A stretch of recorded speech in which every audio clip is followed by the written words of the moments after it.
नमस्ते बच्चों, एक बार फिर से आपका स्वागत है हमारे इस YouTube चैनल रेडियंस ट्यूटोरियल पर।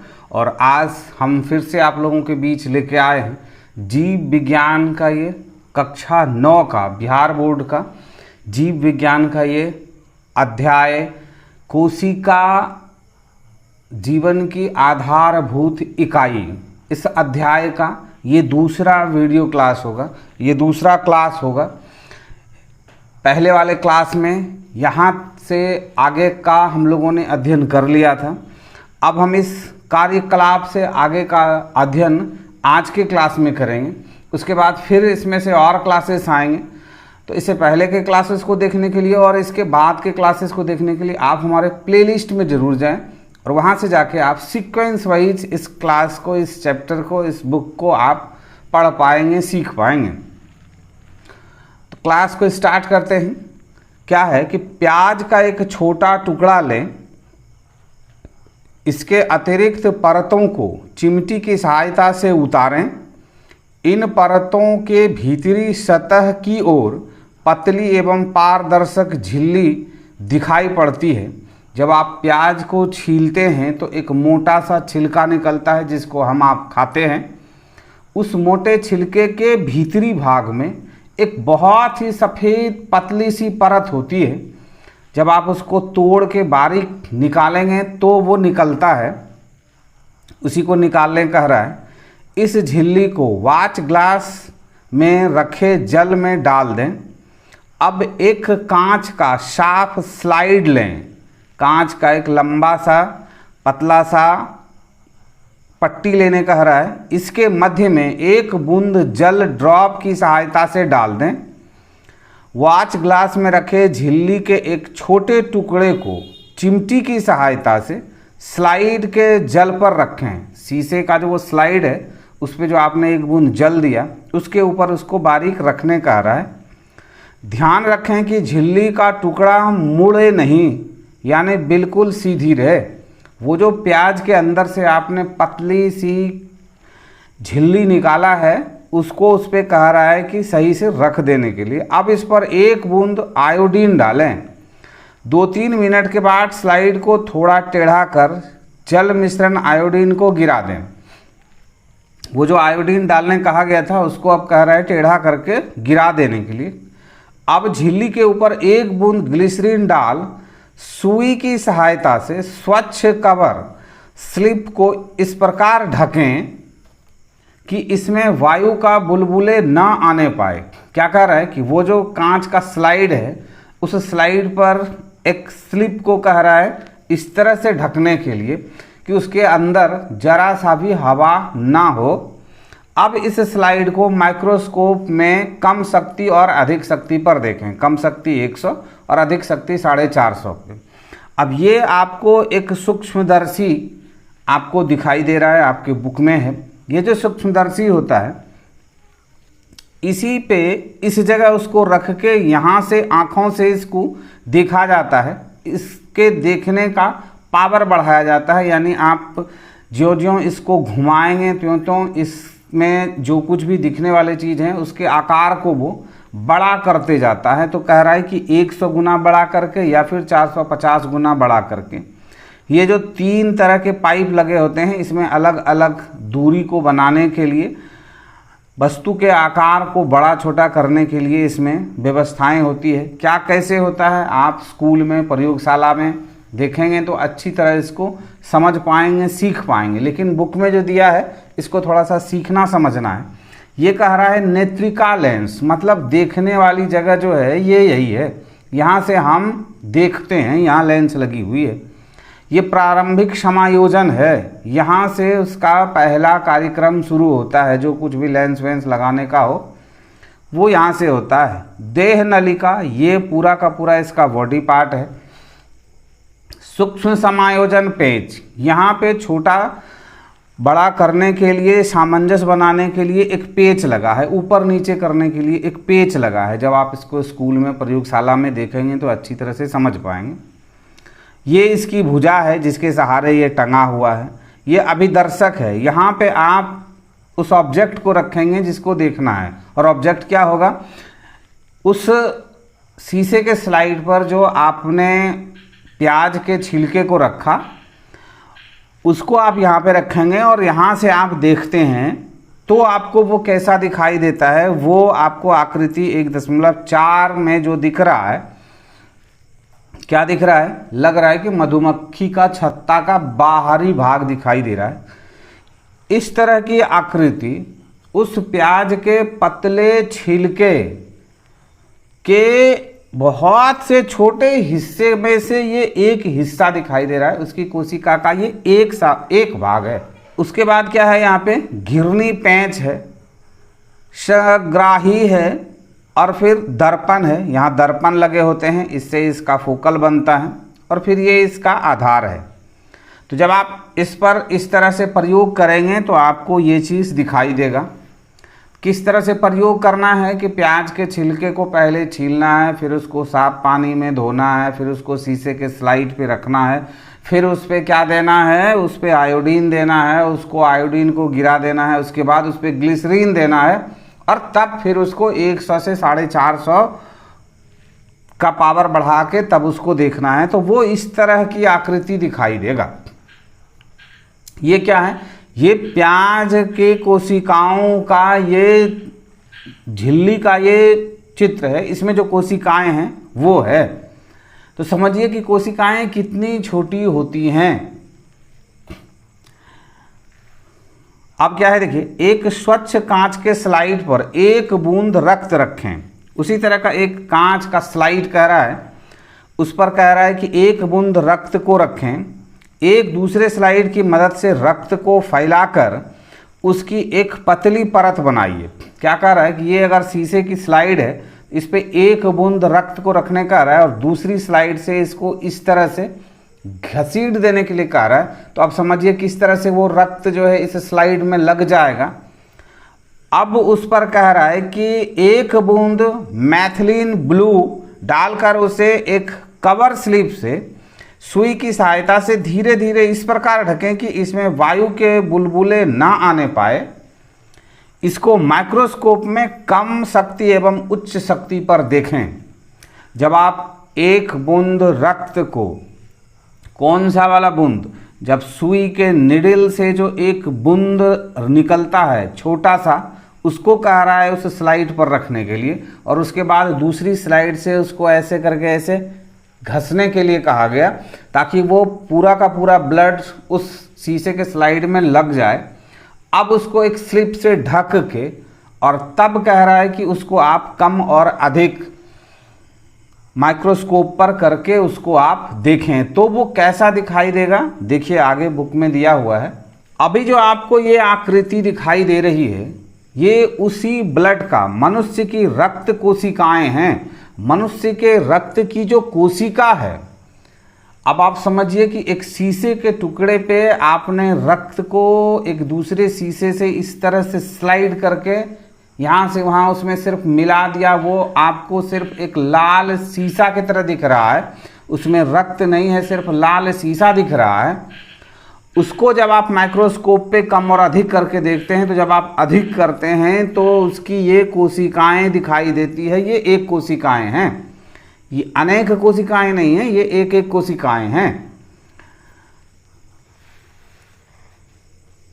तो अब आपको अच्छी तरह से समझ में आ चुका होगा कि कोशिकाएं कितनी छोटी होती हैं। यानी रक्त जो एक पानी के समान है उसमें भी बहुत छोटी से छोटी कोशिकाएं हैं और उन कोशिकाओं में भी अलग अलग तरह के उसके पार्ट्स हैं। वो कौन कौन से पार्ट्स होते हैं अब जो अध्ययन आगे हम लोग करेंगे उसमें उसके अलग अलग पार्ट के अलग अलग भागों के द्वारा किए जा रहे कार्यों के बारे में हम लोग चर्चा करेंगे और पढ़ेंगे और सीखेंगे कि कोशिका किस तरह से कार्य करती है, किस तरह से कोशिका जीवन की आधारभूत इकाई कहा गया है। यानी कोशिका नहीं हो तो ये जीवन नहीं हो, ये संरचना नहीं होगी।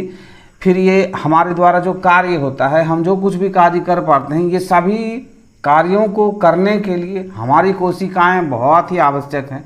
अगर ये कोशिका नहीं होती तो हम इस तरह के किसी भी कार्य को नहीं कर पाते। अब देखिए कोशिका का संरचना, यानी कोशिका होती कैसी है, किस किस तरह के उसके अंदर का क्या कुछ होता है, किस तरह से होता है। जैसे मानव शरीर की संरचना है, आप देख रहे हैं कि मानव शरीर में हड्डियां हैं, फिर मांस है, मज्जा है, सर है, हाथ है, पैर है, इस तरह से है।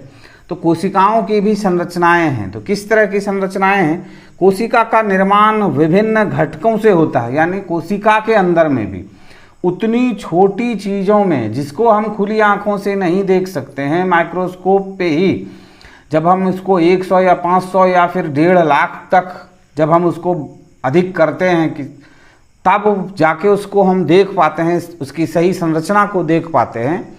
उसके अंदर भी अलग अलग तरह के घटक हैं, यानी अलग अलग तरह के कार्य करने की व्यवस्थाएं हैं। प्रत्येक कोशिकांग एक विशिष्ट कार्य करता है। कोशिका के अंदर कोशिकांग भी होते हैं। तो कोशिका के अंदर जो कोशिकांग होते हैं वो एक विशिष्ट कार्य करते हैं। हर किसी का अलग अलग कार्य बटा हुआ है। जैसे हाथ का कार्य हाथ को करने के लिए है, पैर का कार्य पैर को करने के लिए है, मुंह का कार्य मुंह को करने का है, और कान का कार्य कान को करने का है। उसी तरह से कोशिकांग जो होते हैं कोशिका के अंदर, वो अलग अलग तरह के कार्य करते हैं। इन कोशिकांगों के कारण ही कोशिका एक जीवित संरचना है। कोशिका क्या है? एक जीवित संरचना है जो जीवन संबंधी सभी कार्य करने में सक्षम होती है। जीवों के सभी प्रकार की कोशिकाओं में एक ही प्रकार के कोशिकांग पाए जाते हैं। जितने भी जीव होते हैं उन सभी के कोशिकाओं में एक ही प्रकार के कोशिका पाए जाते हैं, उनके अंदर एक ही प्रकार के कोशिकांग पाए जाते हैं। और ये जो कोशिकांग होते हैं ये स्वतंत्र रूप से अपने सभी कार्यों को कर पाने में सक्षम होते हैं। अब देखिए, कोशिका की संरचना का अध्ययन हम सूक्ष्मदर्शी या माइक्रोस्कोप की सहायता से ही करते हैं। प्रत्येक कोशिका को अध्ययन की सुगमता की दृष्टि से हम 3 भागों में बांट सकते हैं। कोशिका जो होती है उसको अध्ययन के लिए, पढ़ने के लिए, समझने के लिए उसको 3 भागों में बांटा गया है, जिसको देखने के लिए या तो आपको सूक्ष्मदर्शी से आप देखेंगे तो कोशिका दिखाई देगी, आपको उसका केंद्रक नहीं दिखाई देगी, उसका बाहरी झिल्ली, आंतरिक झिल्ली,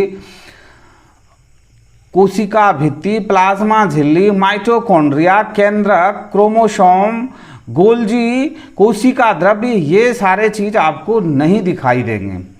तो उसको अलग अलग भागों में देखने के लिए उसको माइक्रोस्कोप पे 1 लाख से 1.5 लाख गुना ज़्यादा पावर करके जब आप देखते हैं तो कोशिका के ये सारे रचनाएं आपको दिखाई देते हैं। तो कोशिका को 3 भागों में कैसे बांटा गया है? कोशिका झिल्ली, कोशिका द्रव्य और केंद्रक।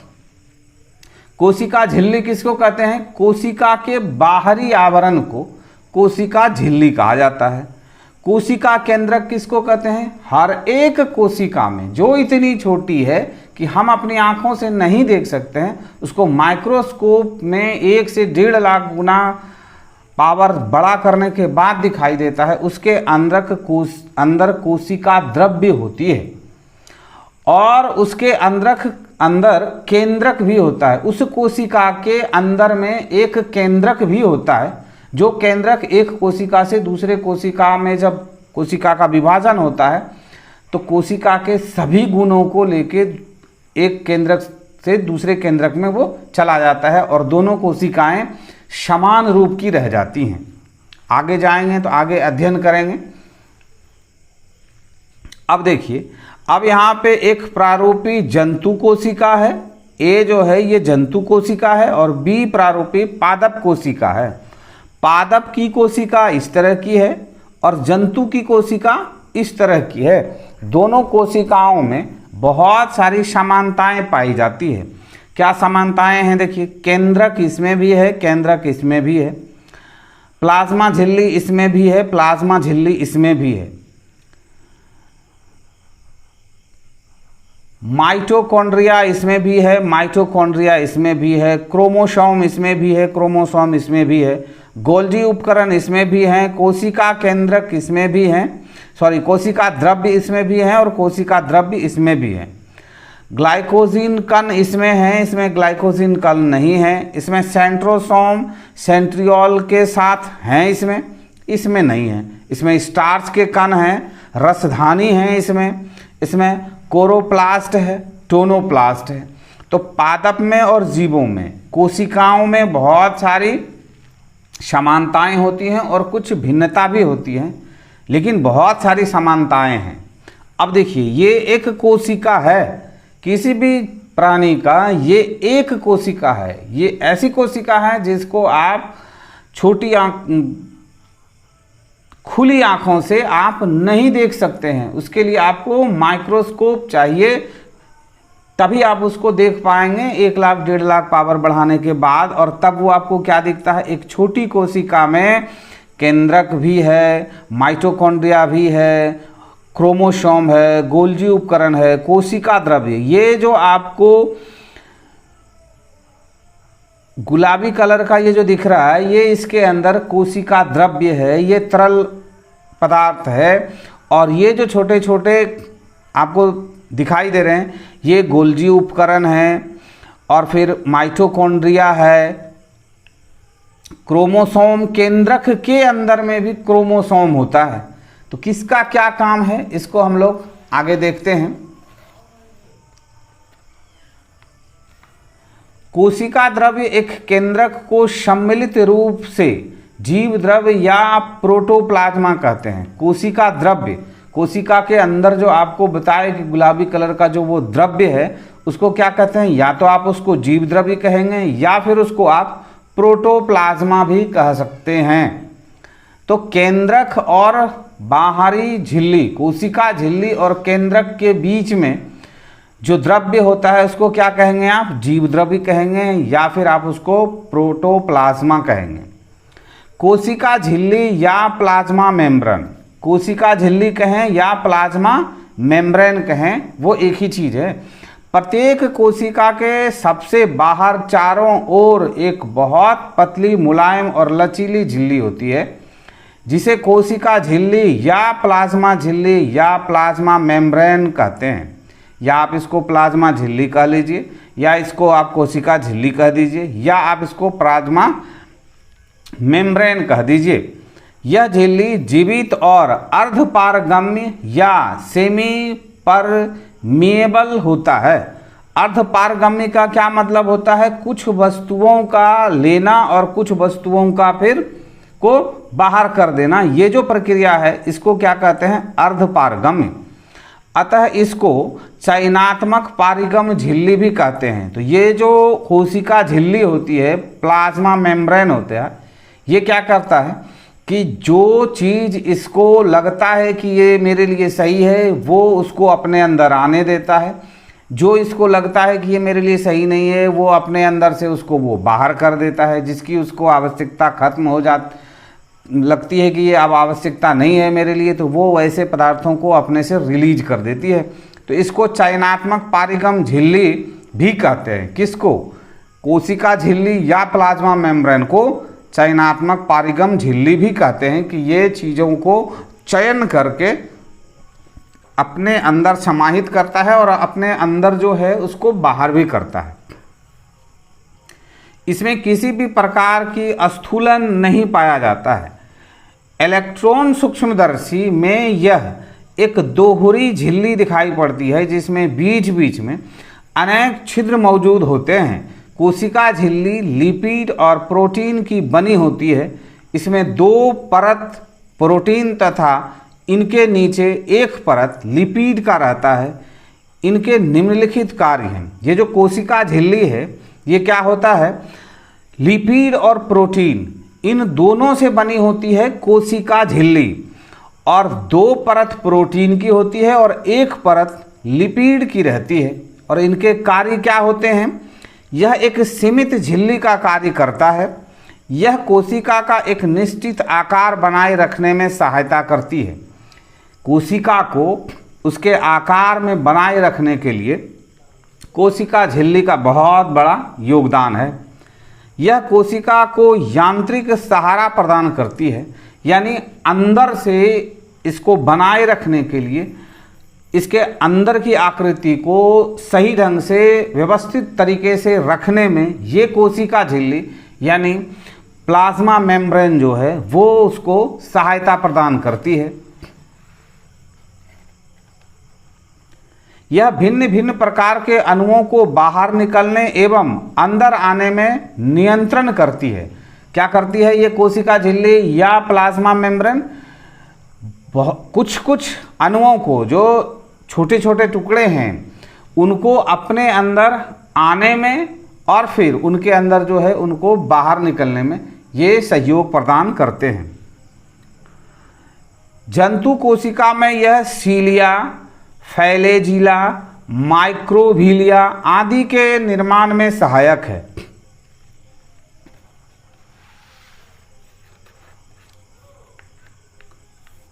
अब देखिए दूसरा क्या है, कोशिका भित्ति। कोशिका भित्ति किसमें होता है? पादप में होता है। तो पादप कोशिकाएं चारों ओर से एक मोटे और कड़े आवरण द्वारा घिरी होती है। इसी आवरण को कोशिका भित्ति कहते हैं। यह मुख्यतः सेल्यूलोज की बनी होती है। इससे पहले हम लोगों ने जो कोशिका के बारे में पढ़ा वो जंतुओं की कोशिका थी, वो प्रोटीन और लिपिड से बनी हुई थी। अब ये पादप की कोशिका है, ये सेल्यूलोज से बनी हुई है, एक ही पदार्थ से बनी हुई है। और सेल्यूलोज एक जटिल पदार्थ है जो कोशिकाओं की संरचनात्मक दृढ़ता प्रदान करती है। कोशिका के जो अंदर का बनावट है उसको वो दृढ़ता प्रदान करती है, यानी मजबूती प्रदान करता है। इसी के कारण कोशिका भित्ति कड़ी और निर्जीव होती है। ये जो कोशिका झिल्ली प्लाज्मा मेम्ब्रेन है ये सजीव होती हैं, लेकिन कोशिका भित्ति यानी पादप की जो कोशिकाएं होती हैं तो उसकी कोशिकाएं जो हैं वो निर्जीव होती हैं।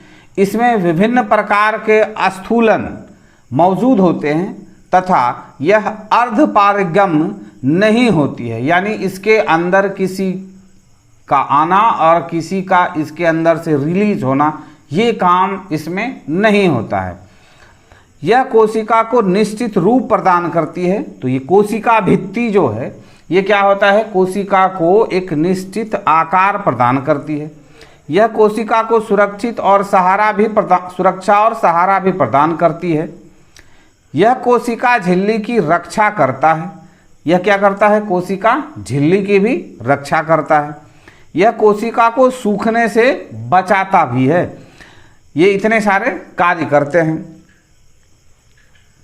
कोशिका द्रव्य या साइटोप्लाज्मा। अब देखिए कोशिका में जो द्रव्य, इससे पहले मैंने आपको बताया है कि कोशिका के अंदर द्रव्य भी होता है, केंद्रक और कोशिका झिल्ली के बीच द्रव्य होते हैं। तो जीव द्रव्य का वह भाग जो कोशिका भित्ति एवं केंद्रक के बीच होता है उसे कोशिका द्रव्य या साइटोप्लाज्मा कहते हैं। इसमें अनेक अकार्बनिक पदार्थ जैसे खनिज, लवण और जल तथा कार्बनिक पदार्थ जैसे कार्बोहाइड्रेट, वसा, प्रोटीन आदि होते हैं जो निर्जीव पदार्थ हैं। क्या होते हैं इस कोशिका द्रव्य या साइटोप्लाज्मा क्या है, कोशिका झिल्ली के अंदर कोशिका भित्ति है और उस कोशिका भित्ति और केंद्रक के बीच में क्या है, कोशिका द्रव्य है जिसको आप साइटोप्लाज्मा कहते हैं। और उस कोशिका द्रव्य में क्या है, अकार्बनिक पदार्थ है जैसे कि खनिज, लवण, जल, कार्बनिक पदार्थ जैसे कार्बोहाइड्रेट, वसा, प्रोटीन आदि होते हैं। ये सभी क्या हैं, ये निर्जीव हैं। इससे पहले हम लोगों ने जंतु कोशिका में क्या पढ़ा कि कोशिका सजीव होती है और यहाँ पादप कोशिका में कोशिका निर्जीव होती है। कोशिका द्रव्य एक बहुत ही गाढ़ा, पारभासी एवं चिपचिपा पदार्थ है। यह समरूप या समांगी पदार्थ नहीं होता है, वरन इसमें अनेक रचनाएं उपस्थित होती हैं जिनके अलग अलग कार्य होते हैं। इन रचनाओं या विशिष्ट घटकों को कोशिकांग कहते हैं। क्या है, कोशिका द्रव्य में जो द्रव्य है वो बहुत गाढ़ा होता है और पारभासी होता है, यानी आप इसमें इस पार से उस पार भी आप देख सकते हैं। और चिपचिपा पदार्थ होता है। यह समरूप और समांगी पदार्थ नहीं होता है, वरन इसमें अनेक रचनाएं उपस्थित होती हैं जिनके अलग अलग कार्य हैं। इन रचनाओं या विशिष्ट पदार्थों को क्या कहते हैं? कोशिकांग कहते हैं। तो कोशिका द्रव्य के अंदर छोटे छोटे कोशिकांग होते हैं। यूकेरियोटिक कोशिकांग में कोशिकांग झिल्ली युक्त होती है, जबकि प्रोक्योरेटिक कोशिकांग में झिल्ली युक्त अंगक नहीं होते हैं। क्या होता है? यूकेरियोटिक कोशिकाओं में कोशिकांग झिल्ली युक्त होती है, जबकि प्रोकैरियोटिक कोशिकाओं में झिल्ली युक्त अंगक नहीं होते हैं। अब आप ये एक कोशिका देख रहे हैं, ये जंतु कोशिका का इलेक्ट्रॉन सूक्ष्मदर्शी है। जब जंतु की कोशिका को एक इलेक्ट्रॉन सूक्ष्मदर्शी के द्वारा देखा जाता है तो वो कैसा दिखाई देता है? एक कोशिका इस तरह की दिखाई देती है और इसका ये केंद्रक है। और केंद्रक में भी द्रव्य होते हैं। ये केंद्रक द्रव्य है, ये जो उजला वाला दिख रहा है ये आपको केंद्रक द्रव्य दिख रहा है। ये केंद्रिका है, केंद्रक छिद्रक है, इसी से होके इससे स्रावित होके इस केंद्रक द्रव्य में आता है और फिर इससे वो बाहर भी निकलता है। तो कोशिका द्रव्य है, ये कोशिका द्रव्य है, ये माइक्रोट्यूबल है, ये माइटोकॉन्ड्रिया है। चिकनी अंतः पारद्रव्यी जलिका है, ये चिकनी अंतः पारद्रव्यी जलिका है। इससे आदान प्रदान दोनों क्रियाएं होती है। आगे देखेंगे तो आगे पढ़ेंगे। इसको आप एक बार, दो बार, चार बार जब आप अपने कॉपी में इस फिगर को बनाएंगे और इन सभी चीज़ों को बुक से देख के लिखेंगे तो आपको धीरे धीरे इन कोशिकाओं के अंदर की संरचना और उनके अलग अलग अंगों को आप जान पाएंगे। और तब फिर जब आगे पढ़ेंगे तो पता चलेगा कि इन अंगों का क्या क्या काम होता है, ये क्या क्या करते हैं।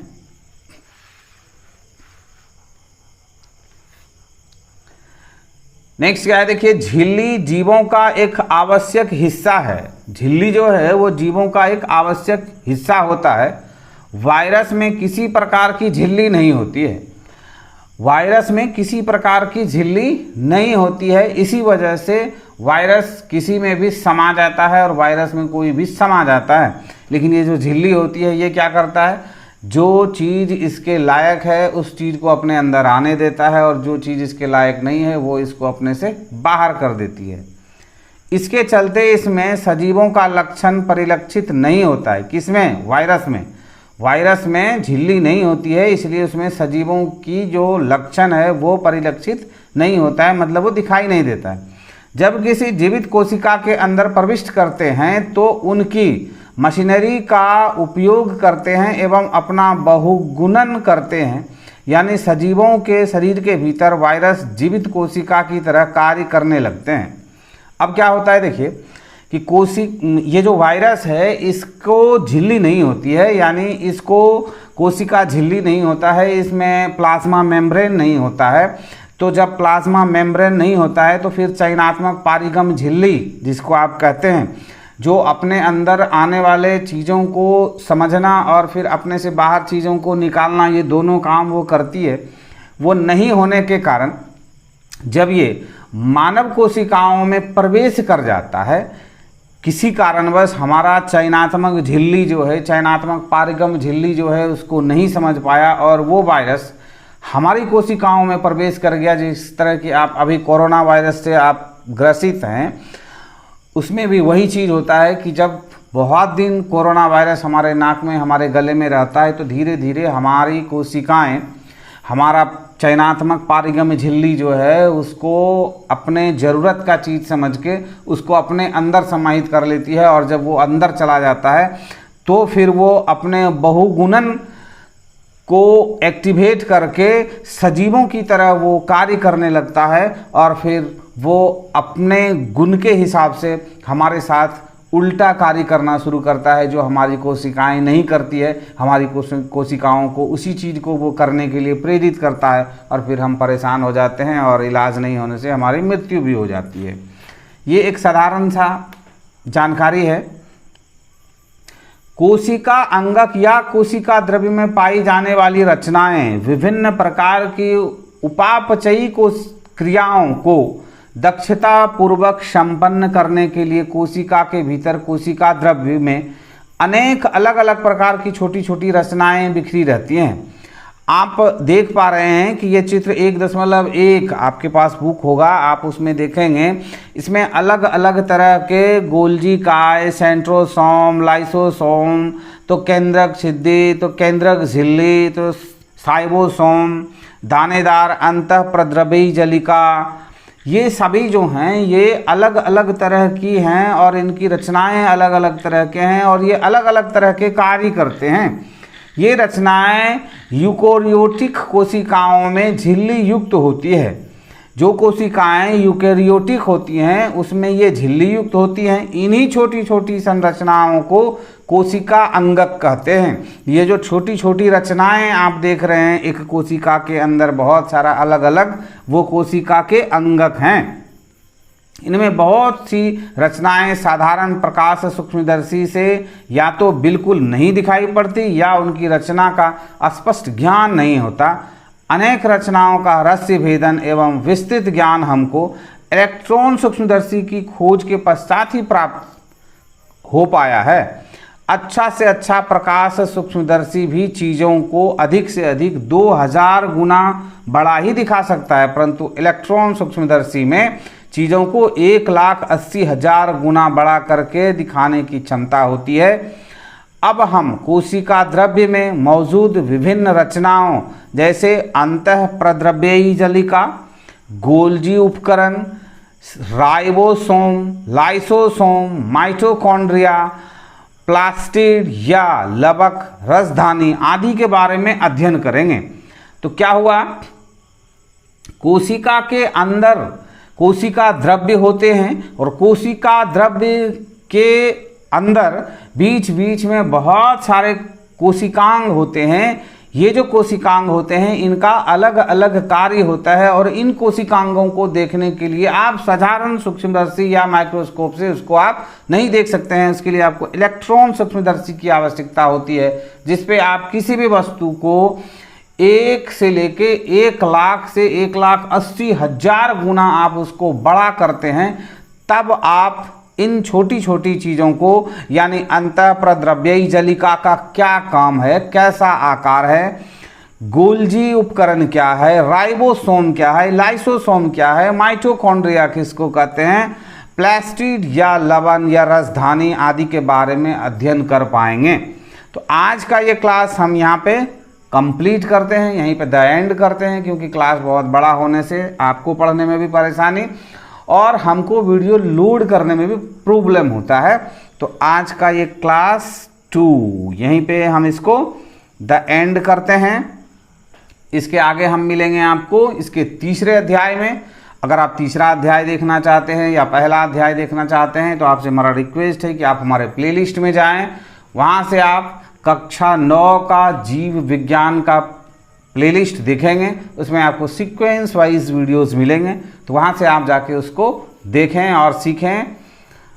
और क्लास को करते हुए आप यहाँ तक आ गए हैं, अभी तक आपने हमारे इस चैनल को सब्सक्राइब नहीं किया है, इस वीडियो क्लास को लाइक नहीं किया है, तो आपसे हमारा रिक्वेस्ट है आप इसको सब्सक्राइब कर दें, आप इसको लाइक कर दें और अपने दोस्तों के साथ इसको शेयर कर दें ताकि उनको भी हमारे इस चैनल के बारे में पता चल सके।